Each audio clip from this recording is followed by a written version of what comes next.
जय हिंद साथियों, कैसे हैं आप सभी। आशा करते हैं साथियों आप सभी अच्छे होंगे और आपकी पढ़ाई भी एकदम अच्छे तरीके से चल रही होगी, ऐसी हमारी पूरी आशा है आप सभी से। साथियों आज का जो टॉपिक होने वाला है वो जेएसएससी पेपर नंबर 2 जो होता है, माने झारखंड पुलिस कांस्टेबल का जो पेपर नंबर 2 होता है साथियों, जिसमें 25 नंबर नहीं बल्कि 25 क्वेश्चन पूछे जाते हैं मैथ के और एक क्वेश्चन 3 नंबर का बनता है, तो टोटल 75 नंबर का मैथ जेएसएससी पेपर 2 में पूछा जाता है। तो साथियों उसी का प्रैक्टिस सेट नंबर जो 1 है वो वही आज है, ठीक है। तो आप लोग अपना अपना लेवल चेक करिए कि आपका स्कोर कितना बन रहा है, आप मैथ में कितना क्वेश्चन कर पा रहे हैं, ठीक है। तो चलिए वीडियो को स्टार्ट करते हैं साथियों। पहला प्रश्न आप लोग देखिए, यदि किसी संख्या और उसके 2/5 का अंतर 60 है तो संख्या ज्ञात कीजिए। तो चलिए संख्या को ज्ञात करते हैं। मान लीजिए साथियों, माना कोई संख्या क्या है, x है, ठीक है, कोई संख्या x है और उसके 2/5, माने ये संख्या के 2/5, तो उसका 2/5 2x/5 हो जाएगा और अंतर बोल रहा है कितना है, 60 है, ऐसा प्रश्न में कहा गया है, ठीक है। तो अब ये इक्वेशन आपका बन के तैयार हो गया। इसको हल करते हैं तो 5 का गुणा x में करोगे तो 5x - 2x/5 = 60 हो जाएगा। अब 5 में से 2 घटाओगे तो 3x/5 हो जाएगा, बराबर कितना हुआ 60। 3 से काटोगे 20 हो जाएगा और x बराबर 20 पंचे कितना हो जाएगा, 100 हो जाएगा, ठीक है। तो वो संख्या कितना निकल के आई, वो संख्या निकल के आई 100, ठीक है। चलिए साथियों बढ़ते हैं अगले प्रश्न की ओर। अगला प्रश्न है प्रश्न नंबर 2। प्रश्न नंबर 2 देखिए, दो धनात्मक संख्याओं का योग 27 है जबकि उनके वर्गों का अंतर 81 है। दोनों संख्याओं में से बड़ी संख्या ज्ञात कीजिए। तो चलिए दो मानते हैं, माना दो धनात्मक संख्याएं कौन कौन सी हैं, x और y हैं, कितना हो गया, उनका योग है 27, ऐसा प्रश्न में कहा गया है। जबकि उनके वर्गों का अंतर, माने उन संख्याओं के वर्गों का अंतर, तो वो संख्याएं x और y हमने माना है, तो इनका वर्ग किया और वर्गों का अंतर तो कितना हो रहा है, 81 हो रहा है। दोनों संख्याओं में बड़ी संख्या, माने x और y ये दोनों संख्याएं हैं, इसमें आपको बड़ी संख्या बताना है, ठीक है। x और y दोनों में बड़ी संख्या कौन है वो बताना है, ठीक है। तो चलिए हल करते हैं साथियों। तो x + y पता है 27, अगर हमें x - y पता चल जाए तो हम इस प्रश्न का उत्तर दे पाएंगे। तो चलिए साथियों आपको एक फार्मूला पता होगा, a² - b² बराबर क्या होता है। एक कोष्ठक में होता है a + b और एक कोष्ठक में होता है a - b, ये आप सभी को पता होगा, ठीक है। तो अब क्या करेंगे, देखिए इसमें x² - y² बराबर 81 है, तो वही फार्मूला जब लगाएंगे तो एक कोष्ठक में होएगा x - y और एक कोष्ठक में x + y होगा बराबर 81, ठीक है। उसके बाद देखिए क्वेश्चन में x + y बराबर 27 दिया हुआ है, तो x + y बराबर 27 लिखेंगे इंटू 27 बराबर 81। अब 27 इसको काटेंगे 3 बार जाएगा, 27 × 3 = 81, यानी x - y बराबर कितना निकल के आया, 3 निकल के आया, ठीक है। अब देखिए आपको x + y पता है 27 है और x - y पता हो गया 3। तो अब इस समीकरण को हल करते हैं तो 2x x 2x हो जाएगा और प्लस माइनस होके y 0 हो गया, ठीक है, बराबर 27 3 30 हो गया। अब x बराबर काटेंगे 2 से 15 बार, तो यहाँ पे x बराबर 15 हो गया। अब साथियों क्वेश्चन में पहले ही दिया है x + y बराबर 27 है, अगर x का मान 15 निकल के आया तो y का मान कितना रखेंगे कि 27 हो जाएगा, 12 रखेंगे तब जाके 27 हो जाएगा। तो x बराबर कितना निकला, 15 और y बराबर 12। अब दोनों में बताइए बड़ी संख्या कौन है, तो दोनों में जो बड़ी संख्या होगी साथियों वो होगी 15, ठीक है। तो आपका जो आंसर होगा वो 15 हो जाएगा, ठीक है। अगला प्रश्न है साथियों, अगला प्रश्न देखिए, एक भिन्न का अंश उसके हर से 1 कम है। क्वेश्चन को ध्यानपूर्वक पढ़िएगा। यदि अंश में 6 जोड़ दिया जाए तो भिन्न 5/4 के बराबर हो जाएगी, तो वो भिन्न ज्ञात करना है। मान लो कोई भिन्न है, उस भिन्न को ज्ञात करना है, वो भिन्न कौन सी है, ठीक है। चलिए मान लो कि हर जो है आपका कितना है, a + 1 हो गया और अंश कितना है, अंश जो है आप मान लो a हो जाएगा, ऐसा प्रश्न में कह रहा है, तब मैं मान रहा हूँ, ठीक है। प्रश्न में यही कह रहा है एक भिन्न का अंश उसके हर से 1 कम है, यानी हर से 1 कम है, हर a + 1 है तो अंश 1 कम हो जाएगा तो a हो जाएगा। कैसे, देखिए ऐसे a + 1 हर है और एक कम हो जाएगा अंश, ऐसा प्रश्न में कहा गया, तो एक एक कट जाएगा तो ए बचा ना, तो इसलिए अंश ए मान है। ठीक है, अब कह रहा है यदि अंश में 6 जोड़ दो। अब अंश आपका जो भिन्न होगा वो भिन्न ये होगा, देखिए भिन्न आपका होगा अंश अपान हर होता है ये। अब कह रहा है क्वेश्चन में यदि अंश में 6 जोड़ दो, अंश में 6 जोड़ दो, उसके बाद हर में कुछ नहीं जोड़ना है, भिन्न 5/4 के बराबर हो जाएगी। अंश में जैसे ही आप 6 जोड़ोगे तो आपकी जो भिन्न होगी वो 5/4 के बराबर हो जाएगी, ऐसा प्रश्न में कह रहा है। आप चलिए इसी को हल करते हैं, तिर्यक गुणा करते हैं तो क्या हो जाएगा 4a प्लस 6 चौके 24 हो जाएगा बराबर 5a प्लस 5 हो जाएगा। अब 5a में से 4a को घटाना है, क्योंकि जब ये इधर आएगा तो माइनस में हो जाएगा, तो यानी 5a माइनस 4a बराबर 24 माइनस 5। ठीक है, तो a बराबर कितना हो जाएगा 19, तो a बराबर निकल के आया 19। तो भिन्न पूछ रहा है, वो भिन्न कौन सी होगी, वो भिन्न ज्ञात करना है। तो अंश भिन्न जो होता है हमने माना था a अपान a प्लस 1, यानी अंश अपान हर होता है। ठीक है, तो अंश कितना निकल के आया, माने a कितना निकल के आया 19, तो 19 और 19 प्लस 1 तो जोड़ोगे 19 अपान 20, तो साथियों 19/20 आपकी वो भिन्न हो जाएगी। ठीक है, चलिए अगले प्रश्न की ओर बढ़ते हैं। अगला प्रश्न क्या कह रहा है उसे देखिए, प्रश्न नंबर 4 कह रहा है √36 और √64 का लघुत्तम समापवर्तक माने एलसीएम ज्ञात करना है। तो एलसीएम कैसे ज्ञात करते हैं साथियों, देखिए √36 ये आपको परेशान करने के लिए लिखा गया है। √36 का मतलब कुल मिला के वर्गमूल पूछ रहा है। रूट कहीं आपको दिखे तो इसका मतलब ये है कि वो वर्गमूल पूछ रहा है। तो इसका वर्गमूल कितना हो जाएगा, √36 का वर्गमूल 6 हो जाएगा, और √64 का वर्गमूल कितना हो जाएगा 8 हो जाएगा। अब 6 और 8 का एलसीएम पूछा है तो एलसीएम तो आप निकाल ही लेंगे। तो चलिए एलसीएम निकाल के बताते हैं। पहले आप 2 से काटो, क्योंकि सम संख्याएं हैं, 3 बार जाएगा, ये 4 बार जाएगा। फिर आप 2 से काटो, 3 नहीं कटेगा, उतार लो, उसके बाद 2 दूनी 4 हो जाएगा। फिर 2 से आप काटो 3, फिर एक बार में जाएगा, फिर आप बचा 3 से काट लो, ये 1 1 आ जाएगा। ठीक है, तो एलसीएम क्या हुआ 2 × 2 × 2 × 3, तो 2 दूनी 4, दूनी 8, 3 24, तो आपका जो एलसीएम हो जाएगा वो 24 हो जाएगा। ठीक है, एलसीएम आपका 24 हो गया। ठीक है, चलिए अब अगले प्रश्न की ओर बढ़ते हैं। अगला प्रश्न क्या है, प्रश्न नंबर 5 कह रहा है कि 2/3, 3/4 और 5/6 का मास HCF। अभी तक आप एलसीएम देखे हैं नॉर्मल तरीके से, अब भिन्नों का मास और भिन्नों का लस कैसे ज्ञात करते हैं वो देखिए। HCF पूछा है, माने महत्तम समापवर्तक मास। ठीक है, ये पूछा है। तो मास भिन्नों का, जो भिन्नों का मास निकालते हैं वो कैसे निकालते हैं साथियों। अगर मास पूछा है तो अंश का आप मास निकालो बटे हर का लस निकालो, हर का लस निकालो। और यदि भिन्नों का लस पूछा है तो अंश का आप लस निकालो बटे हर का मास निकालो, ये आपको निकालना है। तो सीधा सा फंडा ये है कि भिन्नों का मास पूछा है तो पहले मास अंश का निकाल के फिर हर का लस निकाल दो।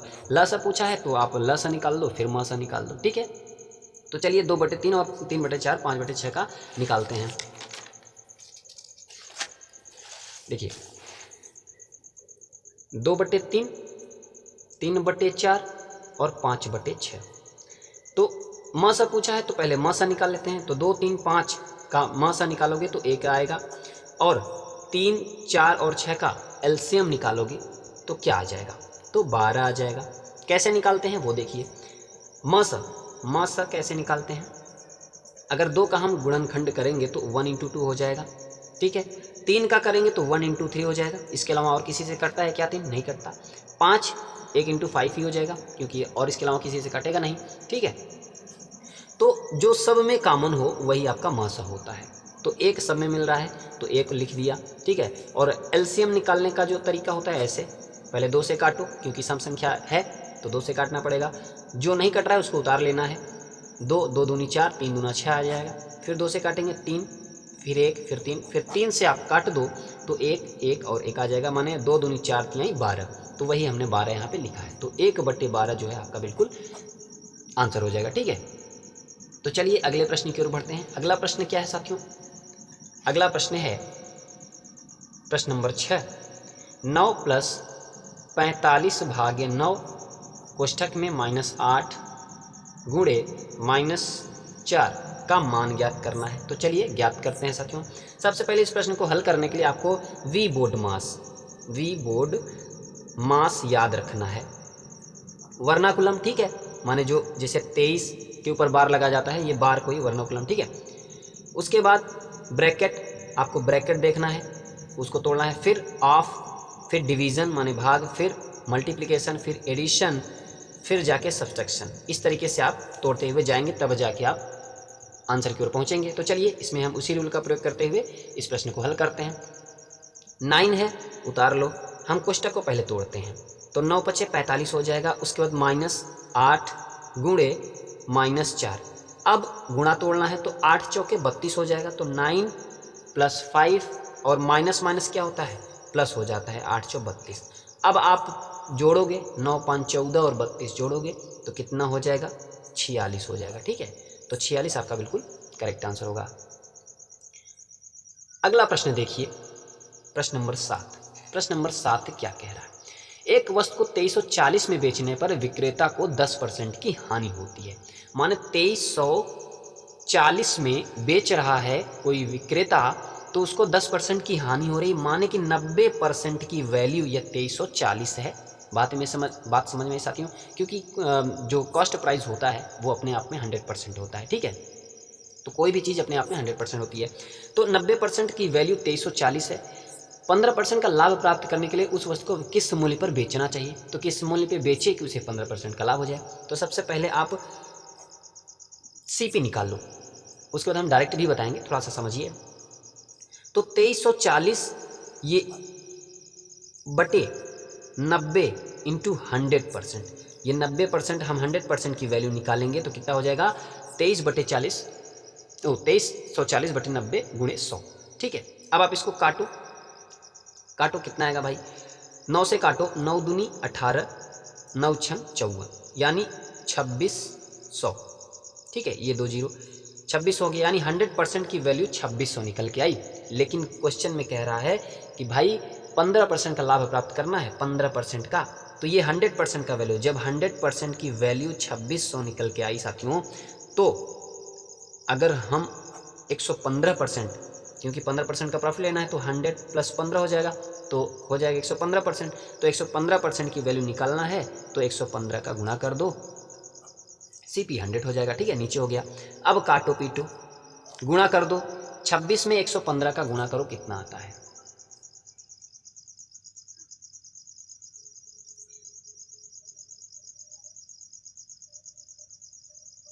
जब आप 26 का 115 में गुणा करोगे तो 2990 रुपया आपका आएगा। ठीक है, माने उस वस्तु को आप 2990 रुपये में बेचोगे तो आपको 15% का प्रॉफिट होगा।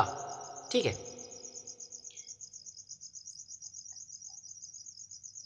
अगला प्रश्न है साथियों, देखिए अगला प्रश्न क्या है, क्या कह रहा है।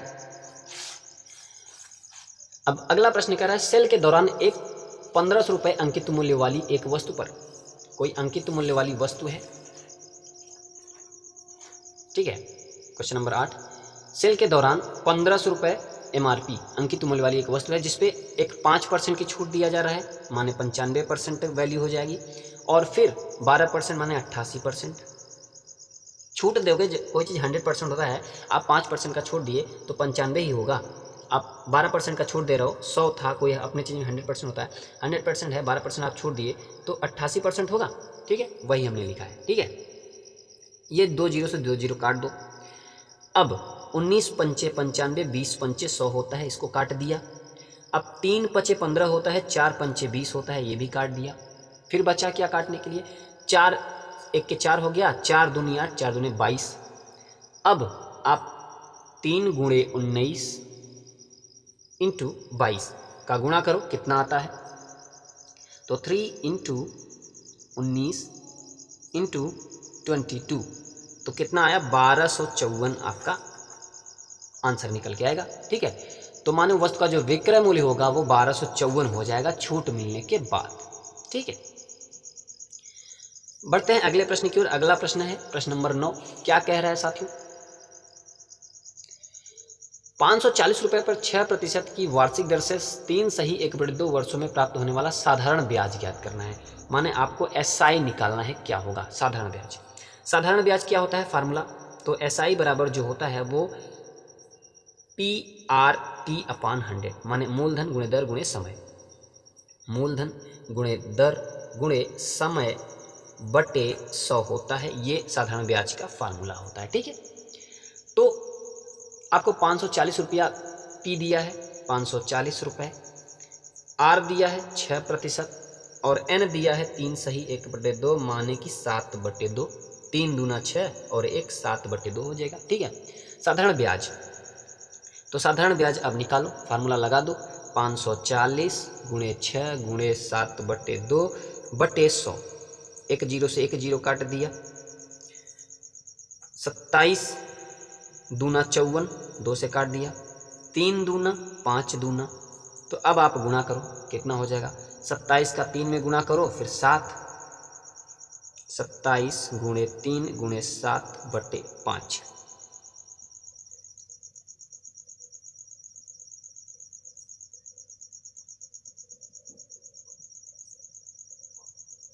तो कितना निकल के आएगा? आप गुणा करेंगे तो 113.40। ठीक है, ये आपका निकल के आएगा। ये यहाँ पे देखिए 27 गुणे 3 गुणे 7/5 करोगे तो 113.4 निकल के आएगा। साधारण ब्याज है ये। ठीक है, अगला प्रश्न है साथियों, देखिए अगला प्रश्न है। अगला प्रश्न क्या कह रहा है? प्रश्न नंबर 10। 11 और 20 दोनों शामिल के बीच सभी अभाज्य संख्याओं का योगफल। तो 11 और 20 के बीच सभी अभाज्य संख्याओं, अभाज्य संख्या क्या होती है? जो किसी से न कटे, स्वयं से कटे ओनली। ठीक है, तो 11 क्योंकि ये दोनों शामिल बोला है तो 11 हो गया, फिर 13 हो जाएगा, फिर कौन सी संख्या हुई? 17 हुआ, फिर क्या हुआ? 19 हुआ, उसके बाद 20 आ ही जाएगा, 20 जबकि कटता है। अब इनका योगफल बोला है, ऐसा प्रश्न में बोला है कि 11 और 20 दोनों शामिल के बीच की सभी अभाज्य संख्याओं का योगफल। तो निकालोगे योगफल कितना हो जाएगा? अब इनका योगफल जोड़ो, कितना हुआ?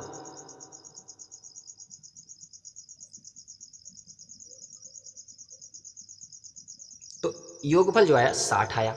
उसके बाद फिर बोला है कि 30 और 50 के बीच सभी संख्याओं के योगफल का धनात्मक अंतर ज्ञात कीजिए। तो अब 30 और 50 के बीच में जो अभाज्य संख्या है उनको ज्ञात करते हैं। क्या होगा? 31 हुआ, 37 हुआ,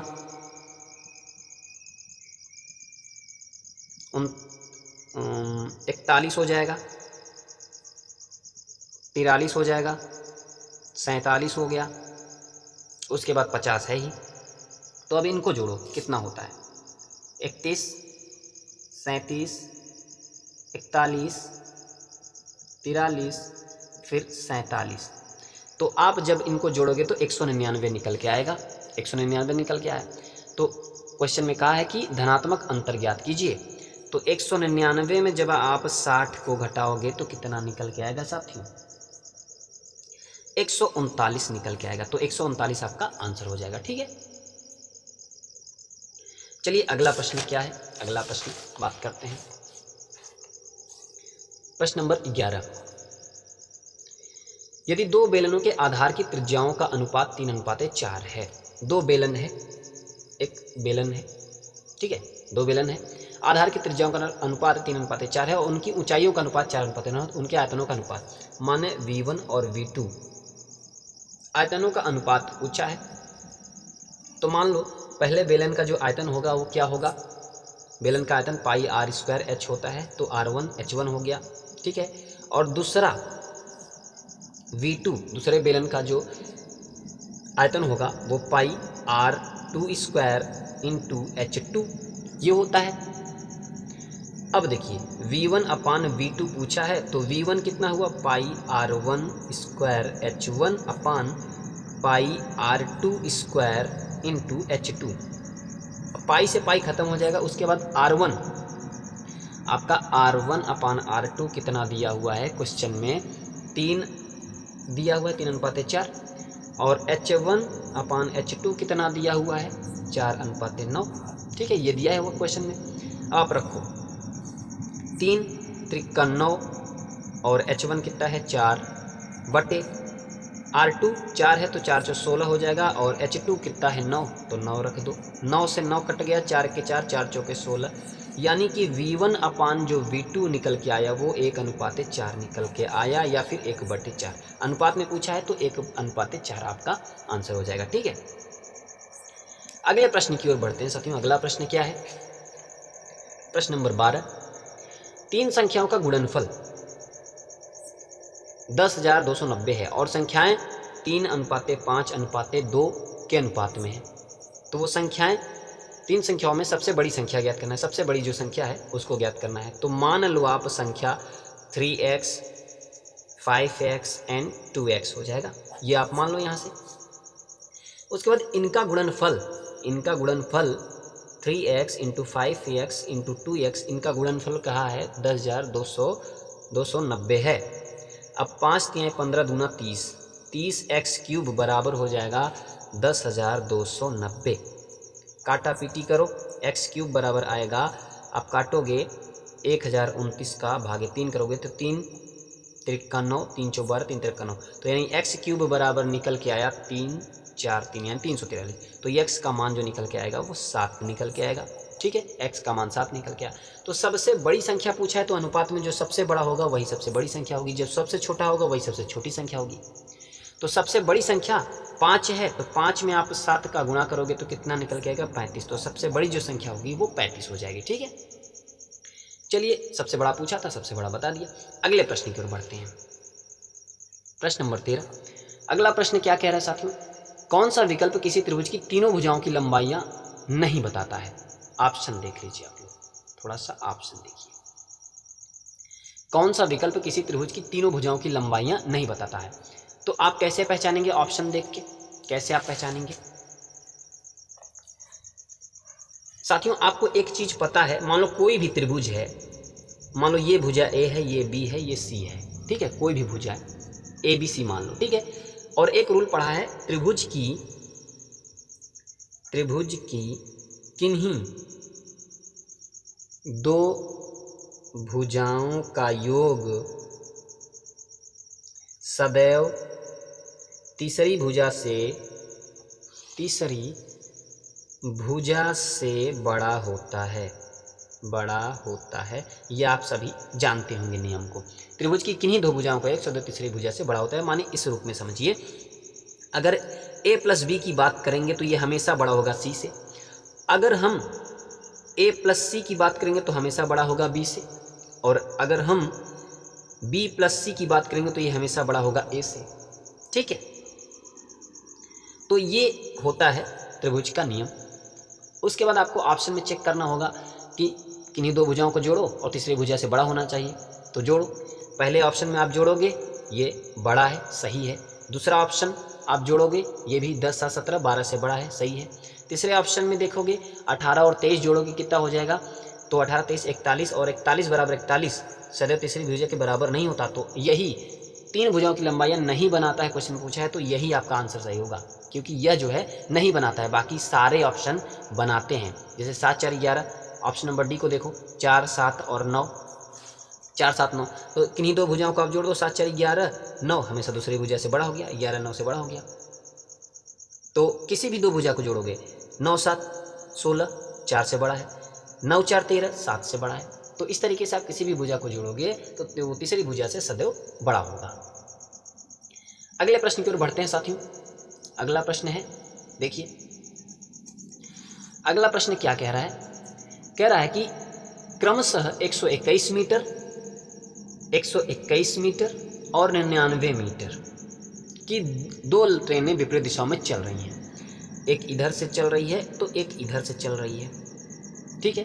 जिनमें से एक की चाल है 40 किलोमीटर प्रति घंटा और दूसरे की चाल है 32 किलोमीटर प्रति घंटा। ऐसा क्वेश्चन में कह रहा है, दूसरे की चाल 32 किलोमीटर प्रति घंटा है। उनके मिलन के समय से कितनी देर में वे एक दूसरे को पूरी तरह से पार कर लेंगे। मिलन के समय यानी यहाँ पे मान लो मिलती हैं, यहाँ पे वो ट्रेनें जो है मिलती हैं, उसके बाद पूछा है मिलने के कितनी देर में वे एक दूसरे को पूरी तरह से पार कर लेंगी दोनों। तो साथियों ट्रेन की लंबाई एक की दी है 121 मीटर और दूसरे की दिया है 99 मीटर। तो समय बराबर क्या होता है? समय बराबर होता है दूरी बटे चाल। ठीक है, तो दूरी कितना हुआ? 121 इसका है। जब विपरीत दिशाओं में ट्रेन चलती है साथियों, विपरीत दिशाओं में, तो दूरी और चाल दोनों जुड़ जाती है, माने दूरी दूरी में जुड़ जाएगी, चाल चाल में जुड़ जाएगा। ठीक है, जब विपरीत दिशा में चलती हैं। और अगर एक ही दिशा में चल रही है तो चाल जो है, चाल का अंतर हो जाता है। ठीक है, तो देखिए विपरीत दिशा में जा रही हैं तो दूरी कितना हुआ? 121 प्लस 99 बटे कितना हुआ? 40 प्लस 32, क्योंकि चाल एक 40 है एक 32 है। तो जोड़ो कितना हो जाएगा?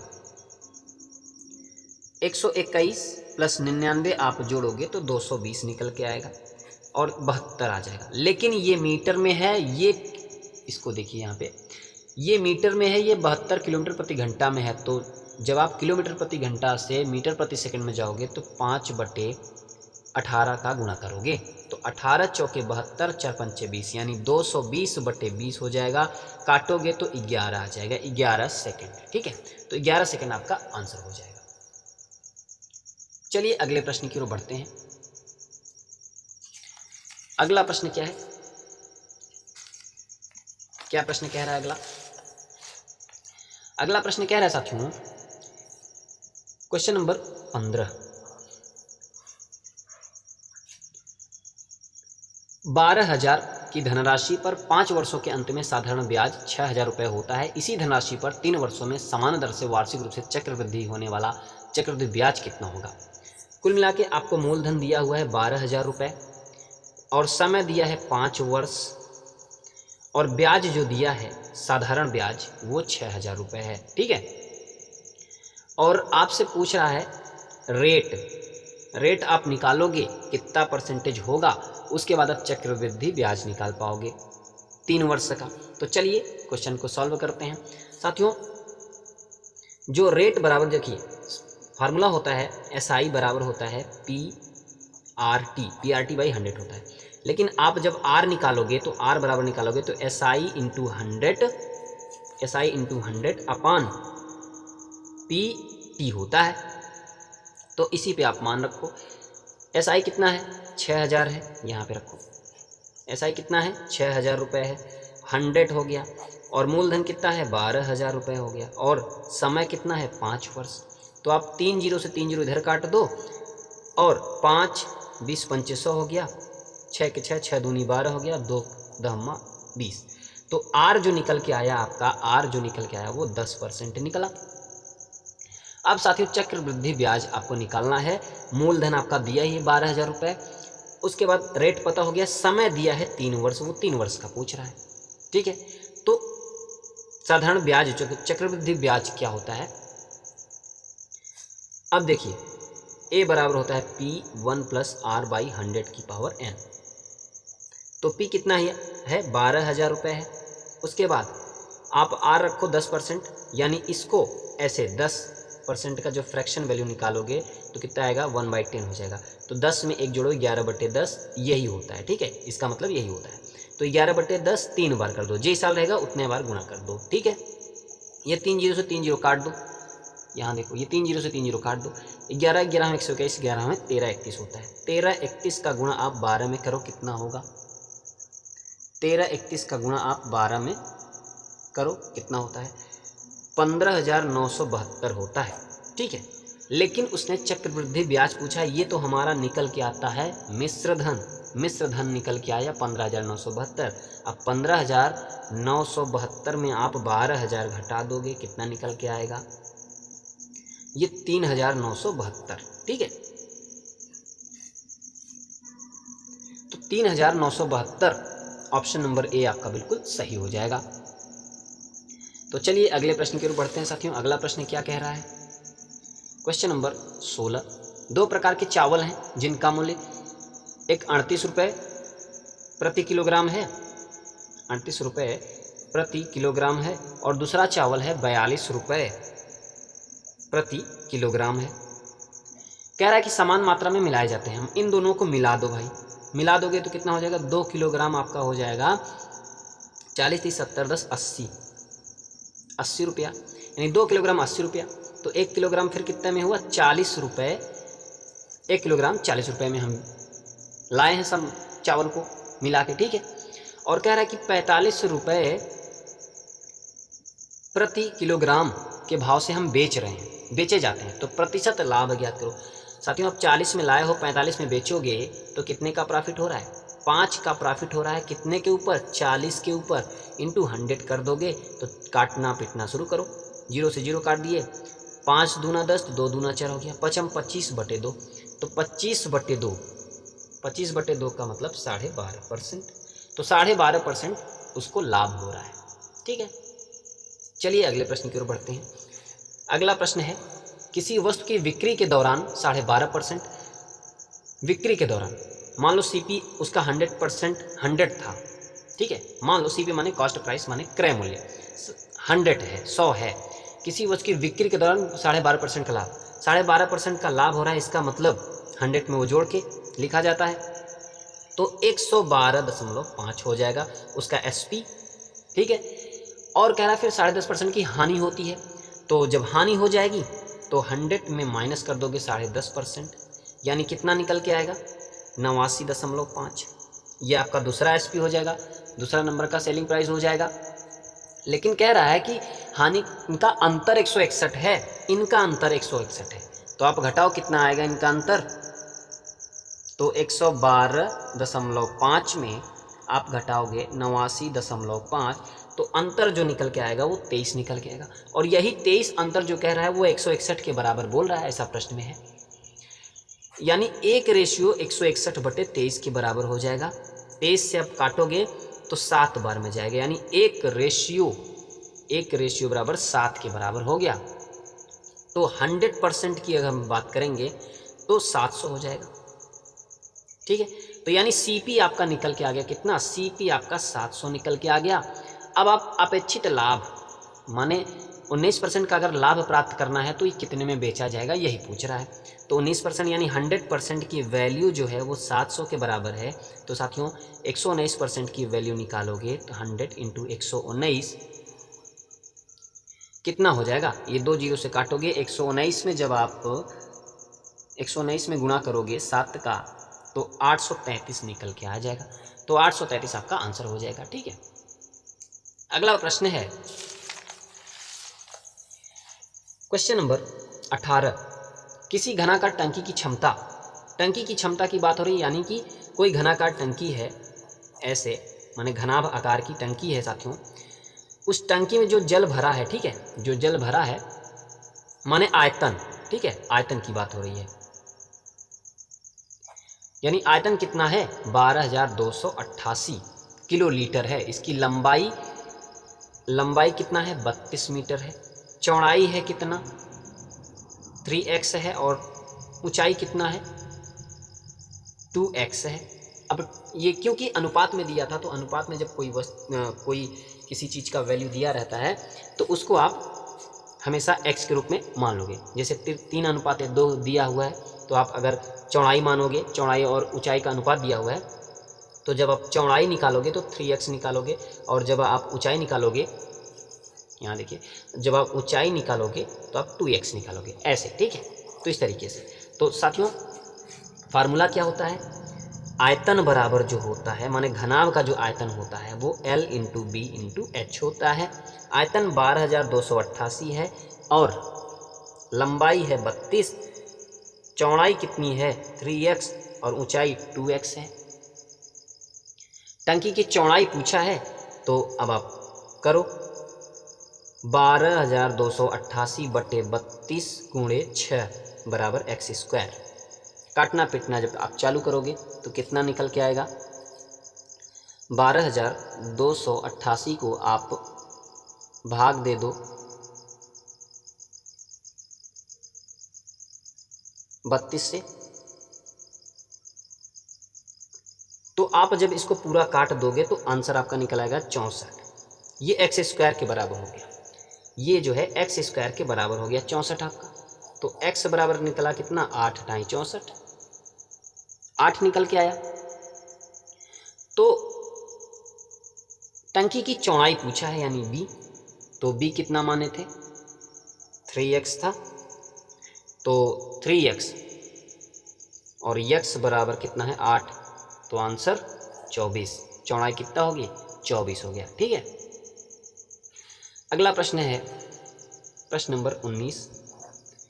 एक व्यक्ति ऋण अदायगी के प्रति महीने 8,960 रुपये देता है, अदायगी के लिए प्रति महीने 8,960 देता है, जो उसके मासिक वेतन का 28% है। यानी कि 28% की वैल्यू ही 8,960 है, ऐसा प्रश्न में कह रहा है। उसकी मासिक वेतन पूछ रहा है, तो 28% की वैल्यू ये है, तो 100% की वैल्यू कितना हो जाएगी 28 × 100 हो जाएगी।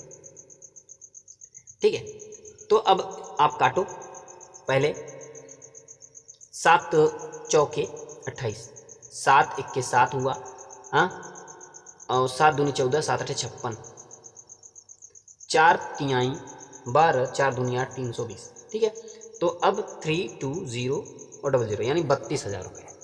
तो उसकी मासिक वेतन कितना है 32,000 रुपये। ठीक है, अगला प्रश्न देखिए, अगला प्रश्न है प्रश्न नंबर 20 और आज की वीडियो का लास्ट प्रश्न है साथियों। अनमोल एक काम को 25 दिन में, अनमोल को ए से लिख रहे हैं, 25 दिन में पूरा कर सकता है। गरिमा के साथ मिलकर वो उसी काम को 15 दिन में पूरा कर सकता है। अनमोल और गरिमा ये मिलते हैं तो 15 दिन में उसी काम को पूरा कर लेते हैं। फिर क्या कह रहा है, जबकि अनमोल और असीमा, अनमोल और असीमा, असीमा को असीमा लिख देते हैं। ठीक है, ये दोनों मिल जाते हैं तो उसे 20 दिन में कर लेते हैं। तो गरिमा और असीमा एक साथ काम करते हैं, उसी काम को गरिमा, यहाँ पे गरिमा और असीमा एक साथ काम करेंगे तो कितने दिन में कर पाएंगे, यही पूछा है सवाल में। ठीक है, तो चलिए अब प्रश्न को करते हैं। ये यहाँ पे देखिए, ये एक 250/9 है पहला ऑप्शन, दूसरा ऑप्शन 29 है, तीसरा ऑप्शन 300/11 है, चौथा ऑप्शन 30 है। तो साथियों सबसे पहले आप इनका टोटल वर्क निकाल लोगे, कितना टोटल वर्क इनका है। ठीक है, तो 25, 15 और 20 का आप एलसीएम निकालो। 2 से काटो 25 आएगा, 15 आएगा, 10 आएगा, फिर 2 से काटोगे 25, 15 और 5, फिर आप 3 से काटो, 25 नहीं कटेगा, उतार लिया, 5 बार जाएगा 15, 5 उतार लो, फिर 5 से काटोगे 5 में 25, एक और एक आ जाएगा, एक बार में, फिर 5 से काटोगे तो पूरा कट जाएगा। ठीक है, अब देखो 2 दूनी 4, 3 12, 5 60, 5 300, 300 निकलेगा। टोटल वर्क जो निकला वो 300 निकला, 300। अब 5 में 25, 3 दूनी 6 दूनी 12, ये 25 × 12 करोगे तब 300 होके आएगा। ए की एफिशिएंसी निकली, बी की सॉरी ए माने अनमोल, और अनमोल और गरिमा की अब निकलेगी कितना, 2 दूनी 4, 5 20, 20 बार। ठीक है, इनकी एफिशिएंसी निकली। फिर अनमोल और असीमा की एफिशिएंसी निकालते हैं तो कितना हो जाएगा 15। ठीक है, 12, 20, 15 निकल के आया। अब अनमोल की एफिशिएंसी 12 है, तो गरिमा की एफिशिएंसी कितना निकल के आई, अनमोल और गरिमा दोनों मिला के एफिशिएंसी 20 है, तो अनमोल का 12 है तो गरिमा का 8 हो जाएगा, 12 8 20 होता है। ठीक है, अब अनमोल और गरिमा जो है, अनमोल और गरिमा पता चल गया 12 8 है। अब अनमोल और असीमा 15 है, अनमोल का 12 है, तो असीमा का कितना निकल के आया, असीमा का जो एफिशिएंसी निकल के आई वो 3। ठीक है, तो साथियों पूछा है गरिमा और अनमोल, गरिमा और असीमा। ठीक है, गरिमा और असीमा, गरिमा और असीमा एक साथ काम करेंगे तो गरिमा और असीमा तो उन्हें 8 3 11, टोटल वर्क 300 है। गरिमा असीमा की हम एफिशिएंसी से भाग देंगे तो 300/11 दिन में पूरा कर पाएंगे गरिमा और असीमा मिलके। ठीक है, तो आशा करते हैं साथियों आप सभी को समझ में आया होगा। तो आज के वीडियो में आपको 20 प्रश्न ही, अगली प्रैक्टिस सेट में आप लोगों के लिए अच्छा प्रदर्शन रहा, आप सभी का, आप लोग का अच्छा कमेंट रहा कि आपका स्कोर कितना हो रहा है। तो हो सकता है हम 25 क्वेश्चन जितने पूछे जाते हैं JSSC पेपर 2 में उतना प्रश्न लेके आएँ। तो साथियों फिलहाल अभी के लिए आप लोग बताइएगा कि आपका स्कोर कितना बन रहा है, आप 20 प्रश्न में कितना प्रश्न कर पा रहे हैं, आप ज़रूर बताइएगा। वीडियो कैसी लगी ये भी आप लाइक करके बताइएगा। तो साथियों, हमारे जो नए साथी हैं वो चैनल को सब्सक्राइब कर देंगे, और जो हमारे पुराने साथी हैं वो लगातार वो हमसे जुड़े हुए हैं, वो उनको वीडियो कैसी लगी वो ज़रूर बताएंगे। तो साथियों, मिलते हैं अगली वीडियो के साथ, तब तक के लिए जय हिंद।